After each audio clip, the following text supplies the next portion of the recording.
चलिए जानते हैं आज की उत्तर प्रदेश की 25 फटाफट बड़ी खबरों को सिर्फ 10 मिनट में। पर अभी तक आपने इस चैनल को सब्सक्राइब नहीं किया है तो सब्सक्राइब कर दें। अयोध्या के राम मंदिर में चढ़ावा चोरी का मामला चर्चा में बना हुआ है। इसी बीच श्री राम जन्मभूमि तीर्थ क्षेत्र ट्रस्ट की अहम बैठक भी होने जा रही है। बैठक से पहले ट्रस्ट के अध्यक्ष महंत नृत्य गोपाल दास का बयान सामने आया है। उन्होंने कहा कि मंदिर में हुई चोरी की घटना से वो बेहद आहत है। साथ ही उन्होंने कहा कि मामले की निष्पक्ष जांच होगी और दोषियों के खिलाफ नियमानुसार कड़ी कार्रवाई की जाएगी। उत्तर प्रदेश सरकार ने प्रदेश में अगले 6 महीने तक हड़ताल पर रोक लगा दी है। कार्मिक अनुभाग 4 की अधिसूचना के अनुसार राज्यपाल ने उत्तर प्रदेश अत्यावश्यक सेवाओं का अनुरक्षण अधिनियम 1966 की धारा 3 की उप धारा 1 के तहत ये आदेश जारी किया है। ये प्रतिबंध राजपत्र में प्रकाशित होने की तिथि से प्रभावी होगा। सरकार का कहना है कि आवश्यक सेवाओं के सुचारू संचालन और जनहित को ध्यान में रखते हुए ये फैसला लिया गया है। गाजियाबाद में पुलिस ने चलती कार में अवैध भ्रूण लिंग जांच करने वाले 4 आरोपियों को गिरफ्तार किया है। कार्रवाई के दौरान पुलिस ने इस्तेमाल की जा रही कार, मिनी अल्ट्रासाउंड मशीन, नकदी और अन्य उपकरण बरामद किए। जांच में सामने आया कि आरोपी चलती कार में ही अवैध रूप से भ्रूण का लिंग बताने का काम कर रहे थे। पुलिस मामले की गहन जांच कर रही है और इस नेटवर्क से जुड़े अन्य लोगों की भी तलाश जारी है। उत्तर प्रदेश के फिरोजाबाद जिले के टुंडला क्षेत्र में एक बुजुर्ग की हत्या का सनसनीखेज मामला सामने आया है। पुलिस के अनुसार रश्मि और उसके कथित प्रेमी विपिन पर सगे दादा की चाकू मारकर हत्या करने का आरोप है। आरोप है कि हत्या के बाद दोनों ने शव को गड्ढे में डालकर आग लगा दी ताकि पहचान मिटाई जा सके। पुलिस ने दोनों आरोपियों को गिरफ्तार कर लिया है और मामले की जाँच जारी है। लोक जनशक्ति पार्टी के प्रमुख और केंद्रीय मंत्री चिराग पासवान ने उत्तर प्रदेश में संगठन विस्तार का बड़ा अभियान शुरू कर दिया है। उन्होंने 2027 के विधानसभा चुनाव को लेकर सभी 403 विधानसभा सीटों पर संगठन को मजबूत करने और चुनावी तैयारी करने का ऐलान किया। चिराग ने कार्यकर्ताओं से बूथ स्तर तक पार्टी को मजबूत बनाने का आह्वान किया और कहा कि यूपी में पार्टी मजबूती से चुनावी मैदान में उतरेगी।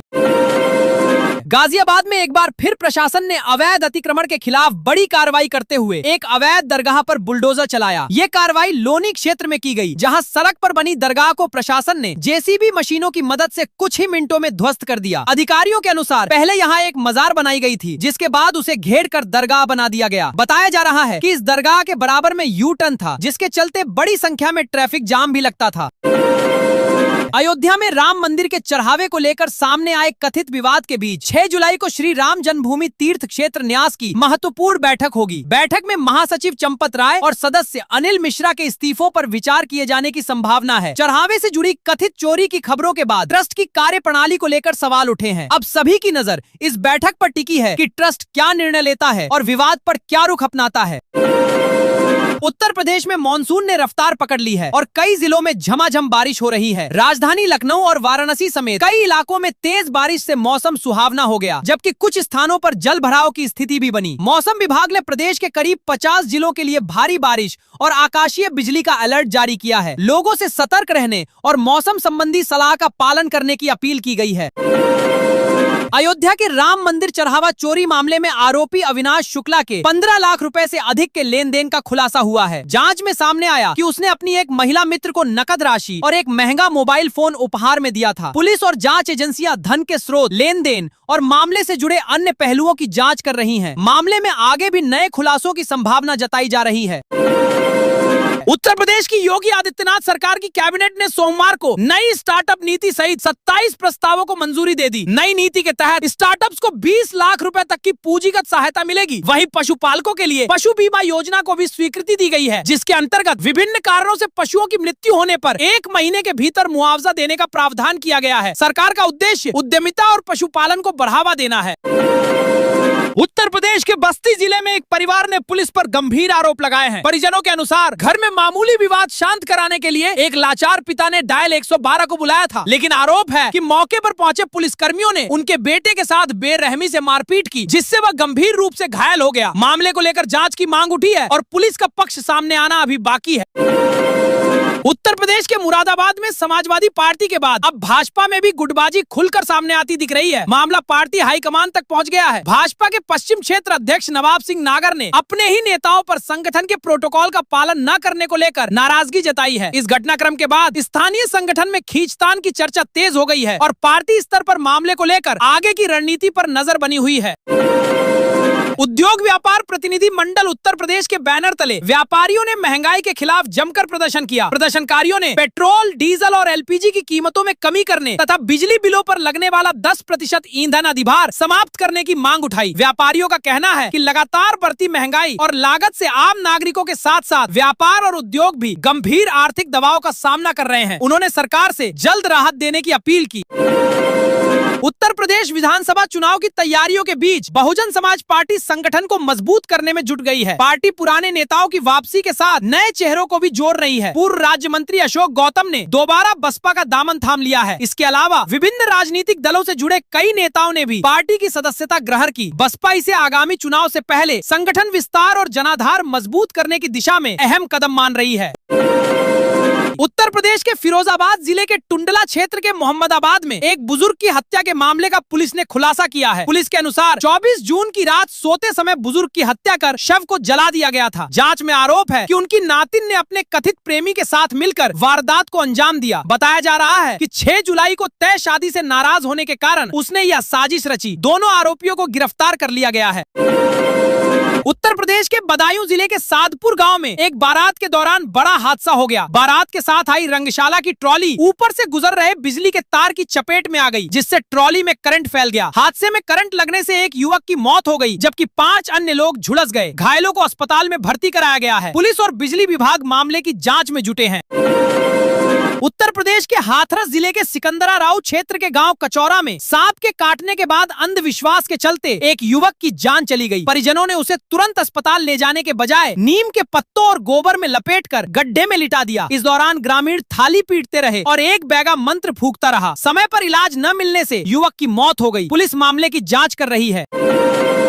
उत्तर प्रदेश के अलीगढ़ जिले के थाना जमा क्षेत्र के ग्राम रफीपुर सिया में रविवार सुबह एक दिल दहला देने वाली घटना सामने आई। पुलिस के अनुसार एक व्यक्ति पर अपनी पत्नी की हत्या करने का आरोप है। घटना के बाद गांव में सनसनी फैल गई और परिजनों में मातम छा गया। सूचना मिलते ही पुलिस मौके पर पहुंची, शव को कब्जे में लेकर पोस्टमार्टम के लिए भेजा और मामले की जाँच शुरू कर दी। हत्या के कारणों का पता लगाया जा रहा है।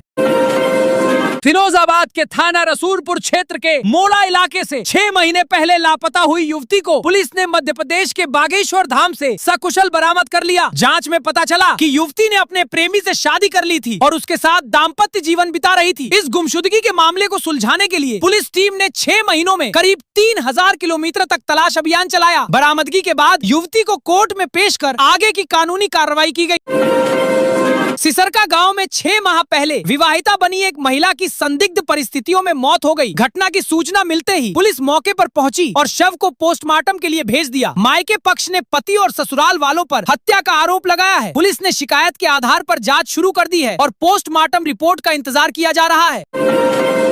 उत्तर प्रदेश के बरेली में सब्जियों की कीमतों में लगातार बढ़ोतरी से आम लोगों की रसोई का बजट बिगड़ गया है। सबसे ज्यादा महंगा लहसुन हुआ है, जबकि टमाटर की कीमत दोगुनी होकर 50 से 60 रुपए प्रति किलो तक पहुंच गई है। इसके अलावा प्याज, भिंडी, खीरा, आलू और तरेले के दाम भी बढ़ गए हैं। व्यापारियों का कहना है कि आवक कम होने और मौसम के असर से सब्जियां महंगी हुई हैं। आगरा में वॉशिंग मशीन की मांग को लेकर पति पत्नी के बीच विवाद परिवार परामर्श केंद्र तक पहुंच गया। पत्नी का आरोप है कि मांग पूरी न होने पर वह ससुराल छोड़कर मायके आ गई। परिवार परामर्श केंद्र में काउंसलरों ने दोनों पक्षों के बीच समझौता कराने का प्रयास किया, लेकिन सहमति नहीं बन सकी। इसके बाद मामले की अगली सुनवाई के लिए नई तारीख तय कर दी गई और दोनों पक्षों से दोबारा बातचीत की जाएगी। बारिश के मौसम में बिलों से सांप बाहर निकलने के कारण सर्पदंश के मामलों में तेजी से बढ़ोतरी हो रही है। हाल ही में एक युवती की सर्पदंश से मौत भी हो गई। स्वास्थ्य विशेषज्ञों ने लोगों से अपील की है कि सांप काटने पर तंत्र मंत्र, झाड़ फूक या बैगा के भरोसे समय बर्बाद न करे। मरीज को तुरंत नजदीकी अस्पताल पहुंचाकर एंटी स्नेक वेनम से उपचार कराना ही जान बचाने का सबसे प्रभावी तरीका है। निजी स्कूलों में महंगी किताबें अनिवार्य कराने की शिकायतों पर जिलाधिकारी ने 7 दिन के भीतर जांच रिपोर्ट देने के निर्देश दिए थे। हालांकि करीब 2 महीने बीत जाने के बाद भी जांच पूरी नहीं हो सकी है। रिपोर्ट में हो रही देरी से कार्रवाई और प्रशासनिक जवाबदेही पर सवाल उठने लगे हैं। अभिभावकों का कहना है कि महंगी किताबों के कारण उन पर आर्थिक बोझ बढ़ रहा है और मामले में जल्द कार्रवाई होनी चाहिए।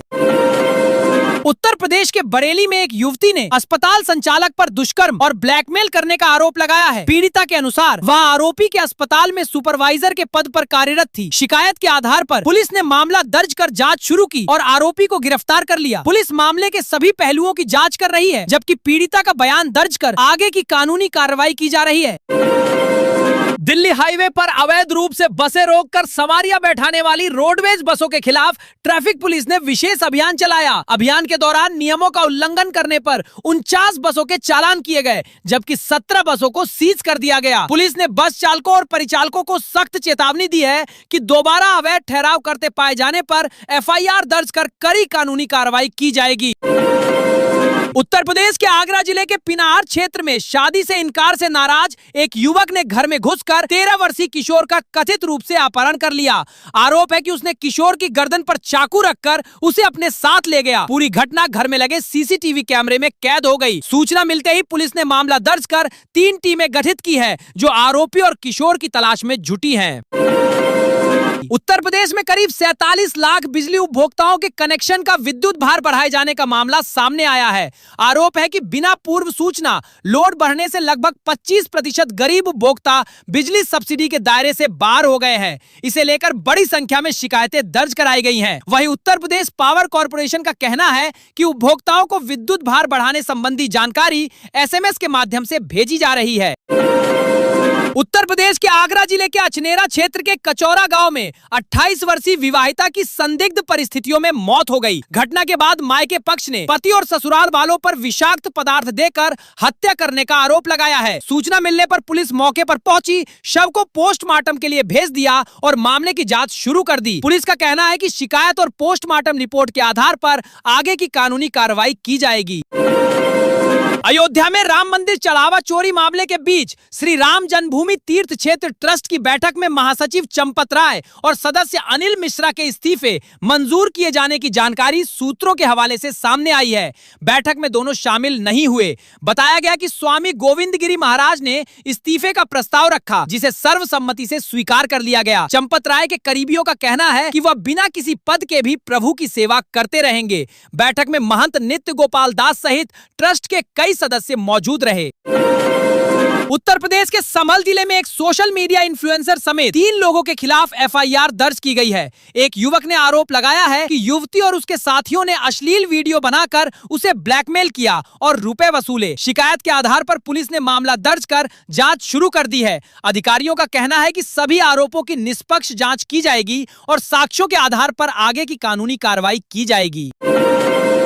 उत्तर प्रदेश के सीतापुर में एक युवती ने अपने कथित प्रेमी पर शादी का झांसा देकर धोखा देने का आरोप लगाते हुए बीच सड़क पर हंगामा किया। युवती ने प्रेमी का कॉलर पकड़ लिया और उससे जवाब मांगा। आरोप है कि बाद में उसे पता चला कि युवक पहले से शादीशुदा है, जिसके बाद वह उसके गांव पहुंची। सूचना पर पुलिस भी मौके पर पहुंची, लेकिन दोनों पक्षों के बीच समझौता हो गया। फिलहाल युवती ने किसी भी कानूनी कार्रवाई से इनकार किया है।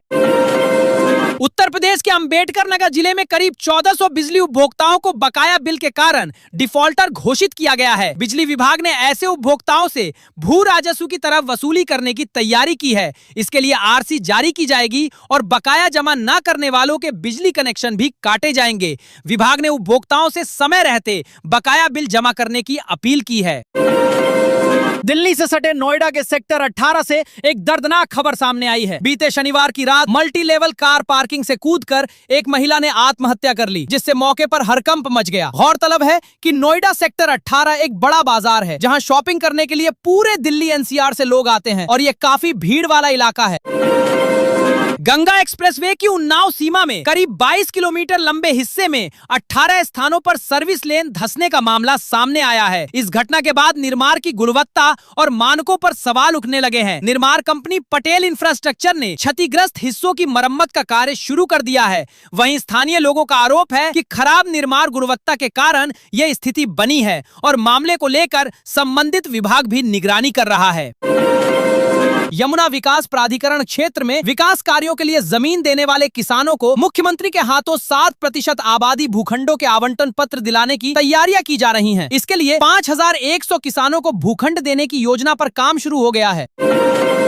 राज्य विद्युत नियामक आयोग ने लगातार 7वें साल बिजली दरें न बढ़ाने की बात कही थी, लेकिन पावर कॉर्पोरेशन ने आधी रात चुपके से बिलिंग सॉफ्टवेयर में बदलाव करते हुए प्रदेश के करीब 46,79,000 उपभोक्ताओं का लोड बिना किसी पूर्व सूचना के बढ़ा दिया है।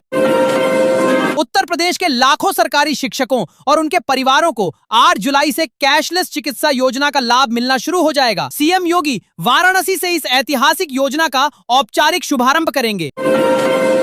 नेपाल और भारत दोनों देशों की नागरिकता रखने और फर्जी दस्तावेज बनवाकर सरकारी योजनाओं का लाभ लेने के आरोप में बलरामपुर में बड़ा मामला सामने आया है। डीएम के निर्देश पर हुई जांच के बाद 27 लोगों के खिलाफ मुकदमा दर्ज किया गया है। गोंडा में कांग्रेस के पूर्व जिला अध्यक्ष और वर्तमान भाजपा नेता वीरेंद्र पटेल के खिलाफ एक बार फिर मामला दर्ज हुआ है। एक महिला से अश्लील बातचीत के आरोप में महिला के पति ने ईटीएस कोतवाली में मुकदमा दर्ज कराया है। अयोध्या राम मंदिर चढ़ावा चोरी मामले में एसआईटी की प्रारंभिक जांच रिपोर्ट में 8 आरोपितों को जेल भेजने के बाद अब लोगों की निगाह श्री राम जन्मभूमि तीर्थ क्षेत्र ट्रस्ट की आगामी बैठक पर टिकी है। बैठक का एजेंडा जारी कर दिया गया है। वीआईपी कार्यक्रम के चलते शनिवार को लखनऊ की यातायात व्यवस्था बदली रहेगी। डायवर्जन सुबह 8 बजे से प्रभावी होगा और आपात सेवाओं में लगे वाहनों को जरूरत पड़ने पर छूट दी जाएगी। उत्तर प्रदेश सरकार ने उपभोक्ताओं और किसानों को बड़ी राहत देते हुए बिजली पर कुल 400 करोड़ रुपए की सब्सिडी दी है। बीपीएल उपभोक्ताओं को 3 रुपए प्रति यूनिट बिजली मिलेगी, जबकि किसानों को सिंचाई के लिए मुफ्त